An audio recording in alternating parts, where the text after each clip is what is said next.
వరమిచ్చింది అవరోధాల దీవుల్లో ఆనంద నిధి ఉన్నది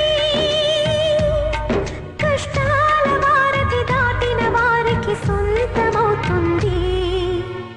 తెలుసుకుంటే సత్యమిది తలచుకుంటే సాధ్యమిది మౌనంగానే ఎదగమని మొక్క నీకు చెబుతుంది ఎదిగిన కొద్దీ ఒదగమని